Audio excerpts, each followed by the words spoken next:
کہ حضرت یوسف علیہ السلام کو پہلے بہت زیادہ مارا، پھر حضرت یوسف علیہ السلام کا کرتا اتار کے ان کے ہاتھ باندھے، پھر بڑے بھائی نے یہودا نے رسی کے ساتھ باندھ کے کنویں میں لٹکا دیا، اور پھر جب درمیان میں پہنچے تو پھر رسی کو کاٹ دیا۔ حضرت یوسف جب گرے پانی میں آواز آئی تو ہنسے۔ مفسرین نے لکھا ہے کہ اللہ تعالیٰ نے حضرت جبریل امین کو بھیجا، فرمایا جاؤ میرے یوسف کو پکڑ کے نا تو احتیاط کے ساتھ نیچے رکھ دو۔ حضرت یوسف کو رکھ دیا گیا۔ 3 دن اور 3 راتیں جناب یوسف کنویں میں رہے۔ بچانے والا زیادہ بڑا ہے، محفوظ رکھنے والا زیادہ طاقتور ہے۔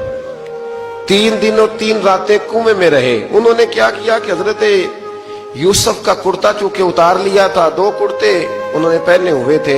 بعد مفسرین نے لکھا ہے ایک تو کرتا وہ تھا جنہوں نے استعمال کیا، تو ایک کرتا بطور تعویذ کے حضرت یعقوب نے ان کے گلے میں ڈال دیا بطور برکت کے، تو وہ کرتا بھی ان کے گلے میں تھا۔ ایک کرتے سے انہوں نے باندھ دیا، دوسرا کرتا جو تھا نا اس کو خوند لگا کے نا بکری کا، تو حضرت یعقوب کے پاس آئے اور جب دروازے تک پہنچے تو شور کرنے لگے زور زور سے۔ حضرت یعقوب پریشان ہو کے باہر آئے، چونکہ وہ بکریاں بھی ساتھ لے کے گئے تھے، بکریاں چرایا کرتے تھے، تو کہا بکریوں کو بھیڑیا تو نہیں پڑ گیا؟ تو کہنے لگے حضور بکریوں کو تو نہیں پڑا پر حضرت یوسف کو لے گیا ہے۔ اور حضرت یوسف علیہ السلام شہید ہو گئے۔ حضرت یعقوب علیہ السلام نے نا وہ کرتا دیکھا تو کرتا دیکھ کے فرمانے لگے بڑا سیانہ تھا بھیڑیا، یوسف سارا کھا گیا ہے پر کرتا کسی جگہ سے پھٹا بھی نہیں۔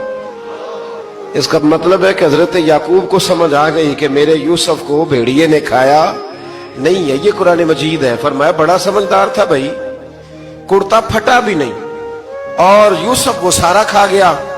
اب یہ روز وہاں بکریاں چرانے جاتے تھے، یا جناب یعقوب تو رونے لگے تو بھائی روز جاتے تھے، جھانک جھانک کے دیکھتے تھے کہ یوسف ہے کہ نہیں۔